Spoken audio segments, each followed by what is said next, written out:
niño cantaba en restaurantes para pagar la cirugía de su madre, pero cuando tocó el micrófono, todos se quedaron sorprendidos.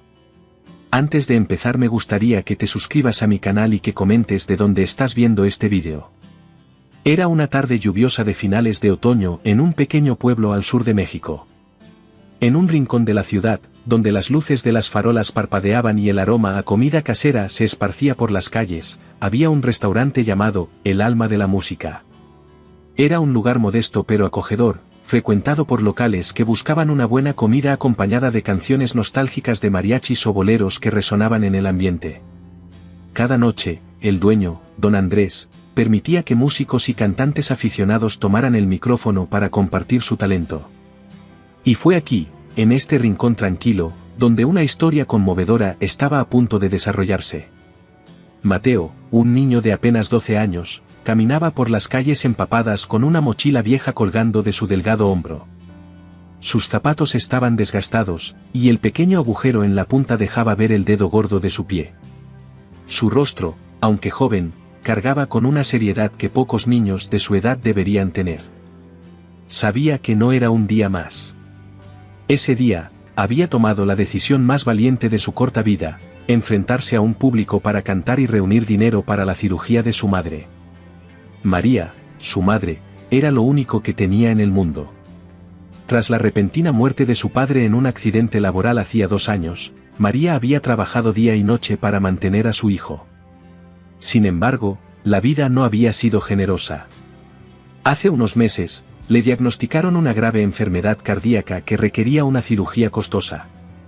Sin otra familia a quien acudir y sin los recursos para pagar el tratamiento, Mateo, desesperado, decidió que tenía que hacer algo, cualquier cosa, para salvarla. Mateo había escuchado a menudo en el pueblo que en El Alma de la Música los artistas podían ganarse algunas monedas si impresionaban al público. Y aunque él nunca había cantado en público, tenía una voz dulce y suave que había heredado de su madre, quien solía arrullarlo con canciones cada noche antes de dormir. Decidió que lo intentaría. Si podía juntar aunque fuera una pequeña parte del dinero, tendría una oportunidad de salvarla. Cuando Mateo entró en el restaurante, el calor del lugar lo envolvió, contrastando con el frío húmedo de la calle. Don Andrés, el dueño, lo vio entrar, notando su ropa desgastada y su mirada resuelta. Sabía que algo inusual estaba por suceder. «Buenas noches, joven. ¿En qué puedo ayudarte?», preguntó don Andrés con su tono afable. Mateo respiró hondo, sintiendo como el corazón le latía con fuerza. «Quiero cantar», respondió con voz temblorosa, pero decidida. «Necesito ganar dinero para la cirugía de mi mamá». El restaurante, aunque no estaba lleno, tenía varios comensales que murmuraban entre sí, disfrutando de la música de fondo. Don Andrés, conmovido por la sinceridad de Mateo, asintió. «Toma el micrófono, hijo. Haz lo mejor que puedas». Mateo se subió al pequeño escenario. El micrófono parecía enorme en sus manos pequeñas. El público apenas prestaba atención al principio, algunos pensaban que solo era un niño buscando jugar a ser cantante. Pero cuando Mateo tomó aire y comenzó a cantar, todo cambió. La primera nota salió de su garganta con una pureza que nadie esperaba. Mateo había elegido una canción que su madre solía cantarle, Cucurucucú Paloma, una canción tradicional mexicana que habla de la tristeza, el amor y el dolor. Su voz, aunque joven, transmitía una emoción tan profunda que el restaurante entero quedó en silencio. Los cubiertos dejaron de chocar contra los platos, las conversaciones se apagaron, y poco a poco todos los ojos se fijaron en ese niño en el escenario.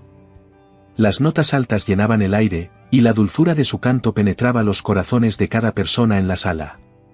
Había algo en su voz que iba más allá de su técnica, era la desesperación, el amor puro y el dolor lo que resonaba en cada palabra que pronunciaba. Las lágrimas comenzaron a asomar en los ojos de algunos comensales mientras escuchaban. Don Andrés, quien había presenciado innumerables actuaciones en su vida, estaba estupefacto. Sabía que estaba presenciando algo extraordinario. Cuando Mateo terminó la canción, hubo un segundo de completo silencio.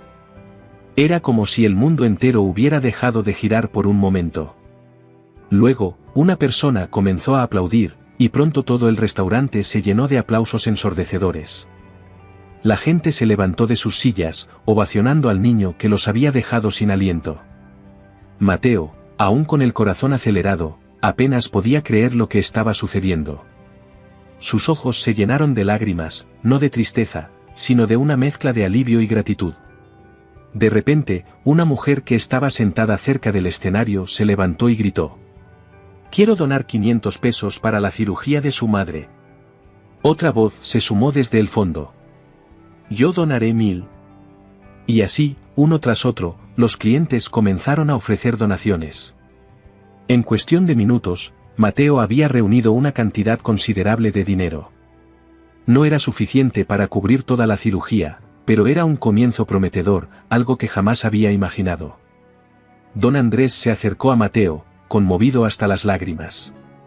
«Tienes un don, hijo. Y un corazón valiente. Tu madre estaría muy orgullosa de ti». Esa noche, Mateo salió del restaurante con más dinero del que esperaba, pero más importante aún, con la esperanza renovada. La noticia de su actuación se esparció rápidamente por el pueblo, y en los días siguientes, más personas se acercaron para donar y ayudar. Unos meses después, gracias a las donaciones y a las actuaciones que Mateo continuó haciendo en El alma de la música, lograron juntar el dinero suficiente para la cirugía. María fue operada con éxito, y el pueblo entero celebró cuando ella finalmente regresó a casa, recuperada. A partir de ese momento, la vida de Mateo cambió. No solo salvó a su madre, sino que su talento fue reconocido por varios músicos locales que se ofrecieron a enseñarle y ayudarlo a desarrollar su voz. Con el tiempo, Mateo se convirtió en un cantante famoso, pero jamás olvidó aquel día lluvioso cuando, con tan solo su voz y el amor por su madre, conmovió a todo un pueblo. Y cada vez que regresaba a su pueblo natal, siempre hacía una parada especial en El alma de la música, subía al escenario, tomaba el micrófono, y cantaba, recordando de dónde venía y cómo todo comenzó en ese pequeño restaurante. Un cliente arrogante le tiró la comida al mesero del restaurante. Al día siguiente, el hombre quedó paralizado al ver lo que el mesero hizo para vengarse. Antes de empezar me gustaría que te suscribieses y que comentes de dónde nos estás viendo, gracias. Era una noche concurrida en el restaurante El Gourmet del Alma, un lugar famoso por su comida exquisita y su servicio de primera. Los meseros corrían de un lado a otro, asegurándose de que los clientes estuvieran bien atendidos.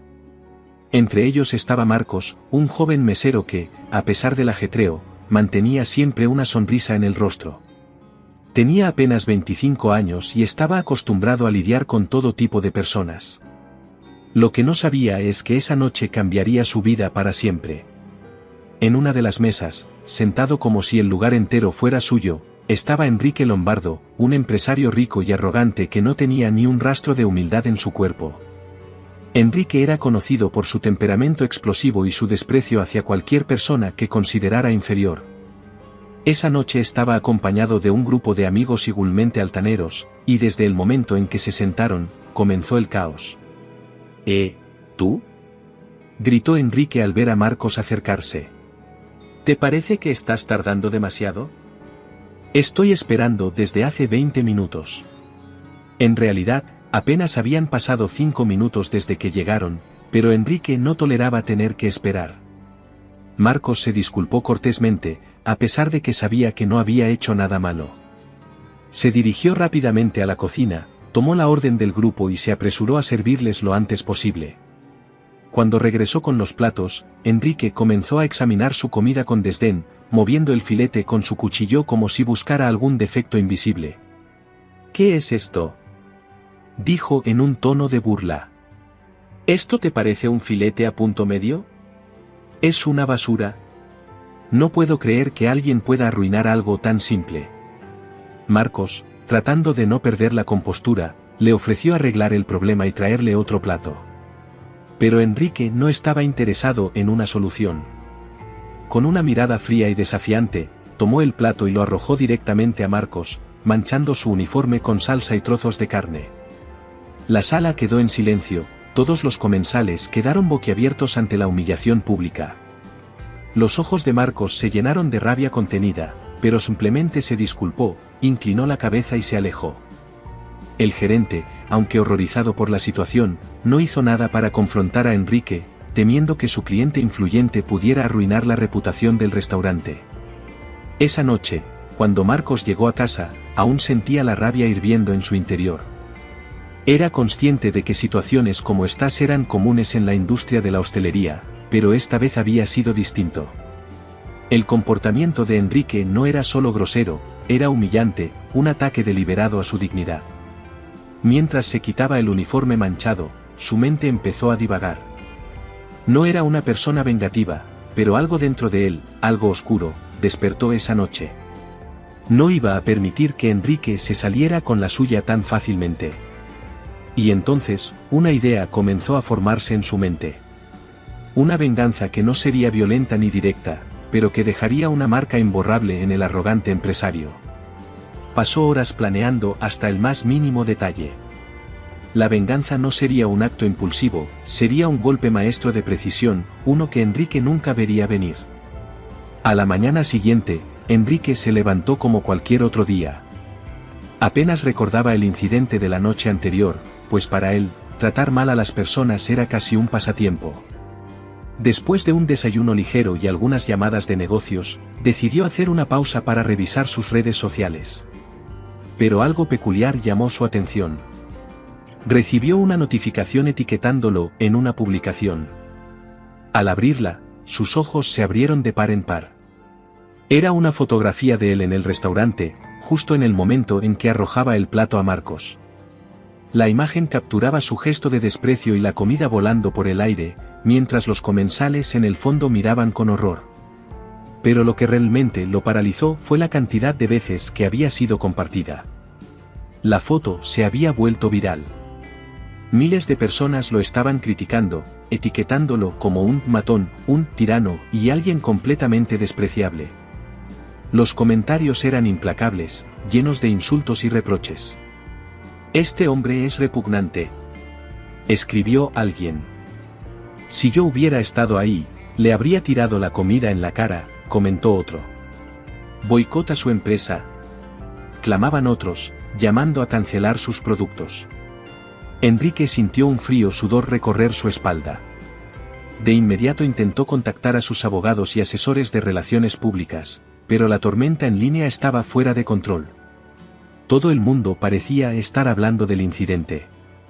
Fue entonces cuando recibió una llamada de su socio más importante, quien le informó, con voz seria, que varios clientes habían decidido cortar relaciones comerciales debido al escándalo. Su reputación, tanto personal como empresarial, se estaba desmoronando en tiempo récord. Desesperado, Enrique intentó borrar la publicación, pero era inútil. La imagen ya había sido replicada por cientos de medios y páginas de Internet. Incluso algunos sitios de noticias empezaron a cubrir la historia de el empresario que humilló a un mesero. Su vida, tal como la conocía, estaba cayendo en picada. Con la desesperación creciendo en su pecho, Enrique decidió hacer lo impensable, fue al restaurante donde todo había comenzado, esperando encontrar a Marcos para resolver la situación de alguna manera. Llegó al lugar esa misma tarde, tratando de no llamar la atención, pero cuando entró, todos los empleados lo reconocieron. Las miradas de odio y desprecio se clavaron en él como agujas. Marcos, quien estaba trabajando su turno habitual, lo vio entrar y lo esperó con calma. Enrique se le acercó nerviosamente, luciendo una sombra de lo que había sido la noche anterior. El empresario arrogante ya no estaba, ahora era un hombre desesperado, rogando por alguna forma de redención. Marcos, comenzó, con voz titubeante. «No sé cómo pasó, pero necesito que me ayudes. Esta foto ha arruinado mi vida, mi trabajo. Todo se está desmoronando». Marcos lo miró fijamente durante unos segundos, sin decir nada. Luego, con una calma calculada, dijo: «Esa es la consecuencia de tus actos, Enrique. No puedes ir por la vida humillando a los demás y esperar que nunca pase nada. Ayer fuiste tú quien me hizo sentir menos. Hoy, el mundo ha visto quién eres realmente».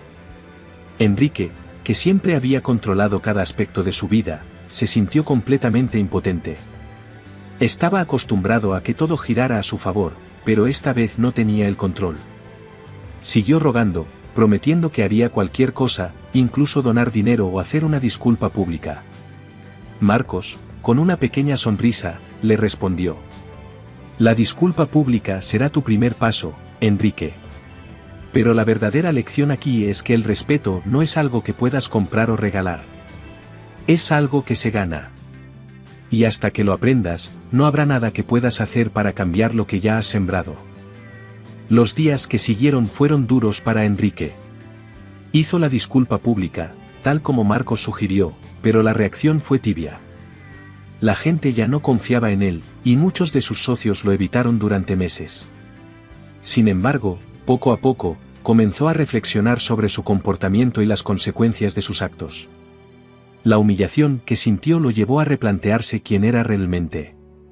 Marcos, por su parte, siguió trabajando en el restaurante, más respetado que nunca por sus compañeros y clientes.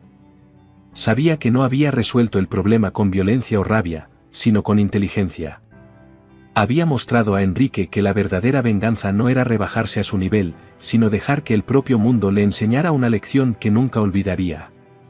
Y así, mientras Enrique se esforzaba por reconstruir su vida, Marcos continuó avanzando, con la tranquilidad de saber que había hecho justicia de la mejor manera posible.